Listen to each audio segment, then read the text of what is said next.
IPL के 13वें season के match number 13 की बारी किंग्स 11 का मुकाबला मुंबई इंडियंस से खेला जाएगा अबू धाबी में और टी20 टाइम आउट पर मेरे साथ डबल ए और डबल जी अजीत आगरकर और Deepdas Gupta.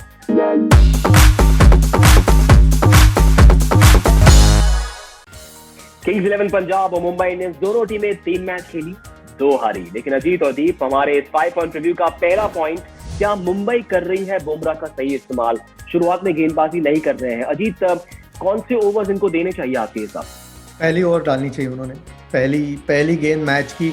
I think Trent Boult समझ सकता हूँ, स्विंग के लिए उनको नई गेंद ऑब्वियसली करेंगे उनके साथ। तो अगर पहली ओवर ना की तो दूसरी ओवर ज़रूर करनी चाहिए। आपके मेन गेंदबाज है, ये ऐसी बात नहीं कि नई गेंद से डालते नहीं है, भारत के लिए डालते हैं, एमआई के लिए पहले डाल चुके हैं। सोच शुरू में समझ सकता हूँ कि शायद पैटिंसन थोड़ा सा आउटस्विंग करते हैं इसलिए, लेकिन उसकी वजह से बुमराह को बाद में रखना मेरा मानना है कि गलती है। दीप, पिछले पूरे सीजन में उनको 10 छक्के पड़े थे, अब तक इस टूर्नामेंट में 3 मैच में 9 छक्के पड़े हैं। एक क्या गलत हो रहा है? और अगर आप कप्तान होते तो बुमराह के 4 ओवर आप किस तरह से इस्तेमाल करते? ये गलत तो कुछ भी नहीं हो रहा, वो तो हम जबरदस्ती अगर हम आंकड़ों में घुसे तो ऐसे बहुत कुछ मिलेंगे। तो देखिए, सब जो हैं 6-7 महीने बाद खेल रहे हैं, ऊपर से बुमराह तो 6-7 महीने से पहले, उसके पहले भी अगर आप देखें तो इंजरी से वापस आए। तो देखिए, ये थोड़े से नाजायज हो रहे हैं इस वक्त। हम थोड़ा सा ज्यादा ही हम आलोचना कर रहे हैं जिसकी जरूरत है नहीं। ओके, हमारे इस रिव्यू का पॉइंट नंबर 2, मुंबई की स्पिन है उनकी कमजोर कड़ी। राहुल चार, कृणाल पंड्या है। राहुल चार को विकेटें मिली है, लेकिन दूसरा स्पिनर कहाँ? कृणाल पंड्या महंगे साबित हुए हैं, वो धार नजर नहीं आ रही। और सपोर्ट स्टाफ, अगर आप रिजर्व को देखें, उसमें भी ऑप्शन नहीं है। अजीत, तो क्या करे राहुल? रोहित शर्मा कहाँ जाए?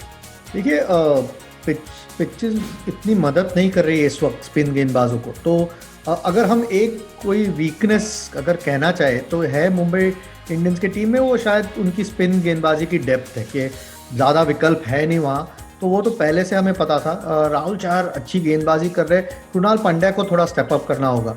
आसान नहीं है क्योंकि ऑलराउंडर के से खेलते हैं तो, लेकिन उनकी गेंदबाजी शायद जैसे जैसे टूर्नामेंट आगे बढ़ेगी वहाँ उनकी गेंदबाजी की ज़्यादा ज़रूरत पड़ सकती है। इस वक्त ठीक है क्योंकि पिचेस खास करके दुबई और शारजा में हमने देखा है बहुत ही फ्लैट है। तो वहाँ तेज़ गेंदबाजी आपकी चल जाती है, उनके पास है विकल्प और वर्ल्ड क्लास विकल्प है। तो डेप्थ ज़रूर कम है गेंदबाजी में, स्पिन गेंदबाजी में, लेकिन उनके पास विकल्प है और जैसे कहा कि अच्छे विकल्प है। तो इतना डिपेंडेंट इस वक्त नहीं है, लेकिन अगर पिचेस धीमी होने लग गई और स्पिन होने लगा तो शायद एक सोचना होगा उनको कि अगर किसी का और इस्तेमाल कर सकते हैं या नहीं, या रोहित शर्मा खुद गेंदबाजी कर सकते हैं ज़रूरत पड़ी तो। बट इस वक्त ज़्यादा सोचना नहीं चाहिए क्योंकि ऐसे ही उनकी टीम इतनी बैलेंस्ड है और 2 स्पिनर है। कृणाल पांड्या का अच्छा करना उनके लिए ज़्यादा इम्पोर्टेंट है। राइट, इस रिव्यू का पॉइंट नंबर 3, क्या डिकॉक की जगह क्रिस लिन की जगह बनती है? दीप, बैंगलोर ने जो किया, एबी डिविलियर्स की कीपिंग करवाई और उससे एक कमाल का बैलेंस मिला इस टीम को। क्या वही सोल्यूशन मुंबई इंडियंस अपना सकते हैं कि भाई ईशान किशन को कहीं आप कीप करें और क्रिस लिन को शामिल किया जाए डिकॉक के बदले, या फिर वो जल्दबाजी होगी? बहुत ज्यादा जल्दबाजी। 3 ही मैच हुए हैं और अभी तक डीकॉक की अगर हम बात करें तो ऐसा नहीं है कि वो देख के लग रहे हैं कि आउट ऑफ फॉर्म है। जी हाँ, जो शुरुआत मिली है उनको कैपिटलाइज नहीं किया उन्होंने, शुरुआत को बड़े में तब्दील नहीं किया, बड़े रनों में। लेकिन ऐसा नहीं लगे कि आउट ऑफ फॉर्म है, वो एक बात। दूसरी बात, आप 3 ही मैच में बहुत जल्दी होगी। पिछले साल हाईएस्ट रन गेटर रहे हैं मुंबई इंडियंस के लिए, फिर साउथ अफ्रीका के लिए भी जब भी खेले हैं रन बनाए हैं। तो वो एक तरफ। दूसरी तरफ आप बात कर रहे हैं क्रिस लिन की। क्रिस लिन की अगर करंट फॉर्म की हम बात करें तो सीपीएल जिन्होंने देखा है, जिन्होंने फॉलो किया है, उनको पता है कि उनका जो मौजूदा फॉर्म है वो कैसा है। तो ऐसा नहीं कि वो बहुत अच्छे फॉर्म में और अच्छे फॉर्म के बावजूद नहीं उनको मौका मिल रहा, तो ऐसी बात नहीं है। तो दोनों चीज़ों को मद्देनजर रखते हुए मेरे हिसाब से मतलब इट्स नो ब्रेनर कि डीकॉक के साथ ही जाना। बड़े बुजुर्ग अक्सर कहते हैं कि भाई सब्र का फल मीठा होता है। तो कितना सब्र है मुंबई इंडियंस के पास, ये मैच की शुरुआत में पता चल जाएगा कि डिकॉक को खिलाएंगे या नहीं खिलाएंगे। खैर, इस प्रीव्यू का अगला पॉइंट, बिश्नोई और अश्विन, मुरुगन अश्विन है पंजाब की सफलता की कुंजी। के आप सहमत है? क्योंकि शामी के अलावा इन दोनों को कामयाबियां मिली है, कुल मिलाकर 8 विकेटें हैं। क्या ये दोनों गेंदबाज मुंबई के लिए शामी से भी बड़ा सेट है इस विकेट पर? अजीत, देखिए, फ्रेश पिच होगी जो हमने सनराइजर्स और दिल्ली कैपिटल्स की मैच देखी वो यूज पिच थी और इसलिए शायद गेंद ज़्यादा फंस रही थी। तो क्या ये दो स्पिन गेंदबाज उनके मेन वेपन्स होंगे? मुझे नहीं लगता, क्योंकि इम्पॉर्टेंट होंगे अगर दोनों खेलते हैं, या शायद वो एक ऑफ स्पिनर को खिलाए गौतम को, क्योंकि ये अलग ग्राउंड है अबू धाबी का, थोड़ी बड़ी बाउंड्रीज है, पिच उतनी मददगार है नहीं स्पिन को, और नहीं होगी जितनी हमने पिछले मैच में देखी है। तो पूरे गेंदबाज जो अटैक है उनका, उन सबको गेंदबाजी अच्छी करनी होगी, क्योंकि एक तरफा नहीं है कि स्पिन को मदद नहीं है या तेज गेंदबाजों को सिर्फ मदद है, ऐसे इस पिच पे है नहीं। अच्छी पिच होगी बल्लेबाजी के लिए, इसलिए सबको परफॉर्म करना जरूरी होगा, और सिर्फ स्पिनर पे निर्भर रहना गलत बात हुई कोई भी टीम। दीप, अगर आप कप्तान होते इस टीम के तो इन दोनों स्पिनर्स का कहाँ इस्तेमाल करते? क्योंकि मुंबई के बैटिंग परफॉर्मेंस को देखें बैंगलोर के खिलाफ, तो ज्यादातर खिलाड़ी बड़ा छक्का लगाने के प्रयास में डीप मिड विकेट पर आउट हुए, तो जो लॉन्ग बाउंड्री थी वहां पर आप कैसे इस्तेमाल करेंगे इन 8 ओवरों का? देखिए, काफी सिचुएशन के ऊपर निर्भर करेगा कि कौन बैटिंग कर रहा है। अमूमन आप बात देखें कि अगर रोहित हैं तो रोहित थोड़ा सा शुरू में वक्त लेते हैं, खासकर अगर लेग स्पिनर है उनके खिलाफ, तो आप चाहेंगे अगर रोहित हैं तो शायद एक ओवर आप लेग स्पिनर का रोहित को करवा दें। फिर बीच में अगर आप आते हैं तो थोड़ा सा बच के ये रहना पड़ता है कि जैसे पोलार्ड हैं वो स्पिन के विरुद्ध बहुत अच्छा खेलते हैं और सीधा मारते हैं, तो सिर्फ बॉलर की बात नहीं है, ये है कि आप लेंथ, जैसे आप पोलार्ड को ऊपर नहीं डाल सकते, उनको आपको थोड़ा तेज और पीछे डालना पड़ेगा, तो वो फिर डिपेंड करता है। जैसे बिश्नोई जो है उनका जो स्वाभाविक लेंथ है वो थोड़ा सा पीछे है।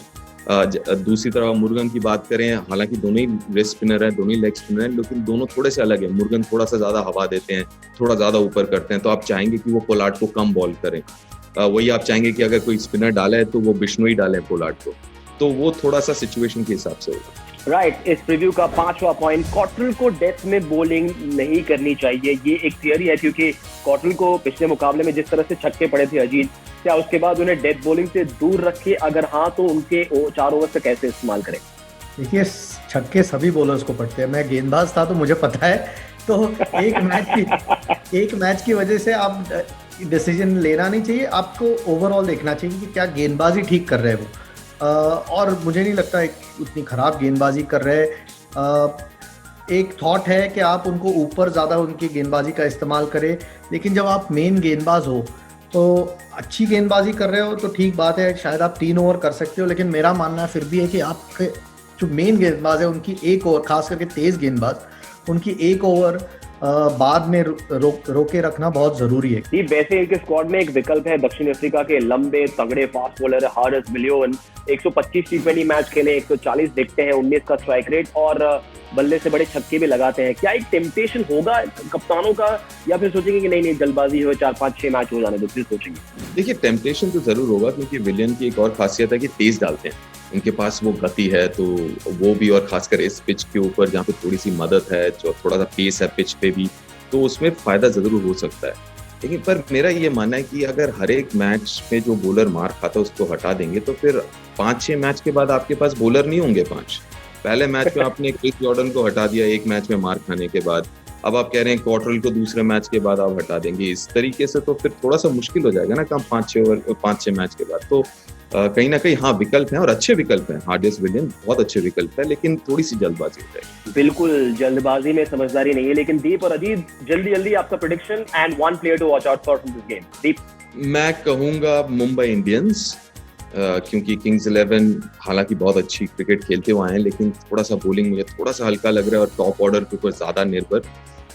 मुंबई इंडियंस को आगे रखूंगा मैं, और एक प्लेयर, अगर केएल राहुल खेल रहे हैं तो केएल राहुल, लेकिन और एक प्लेयर जो है रोहित शर्मा, अभी तक उनका बल्ला उस तरीके से चला नहीं है, बस चलने वाला बहुत जल्द, और होपफुली इसी मैच में। मुंबई घर का पलड़ा किसके लिए भारी लग रहा है? मुंबई इंडियंस बेहतर टीम है अगर बैलेंस देखें, लेकिन इस वक्त पंजाब उनसे बेहतर खेल रही है, लेकिन मुंबई इंडियंस फेवरेट्स गेम में जाते हुए मैं एक्चुअली रोहित शर्मा को ही पिक कर रहा था, क्योंकि थोड़े से डिटर्मिंड हो गए इस मैच में, कप्तान की पारी खेले और 2 इनिंग्स मिस कर गए। तो रोहित शर्मा को आपने पहले भी देखा है आईपीएल में उनकी परफॉर्मेंस कैसी रही है, तो मैं रोहित शर्मा को बैक कर रहा हूँ इस मैच में रन बनाने की। सुपर ओवर की हार का जख्म भी भरना है। मुंबई इंडियंस किस एटीट्यूड से आते हैं इस मैच में खेलने को, ये देखना दिलचस्प होगा। For now thanks so much Ajit, thanks Deep. हो गया हमारा प्रीव्यू, मिलेंगे रिव्यू के साथ T20 टाइम आउट पर ओनली ऑन ESPN क्रिकेट।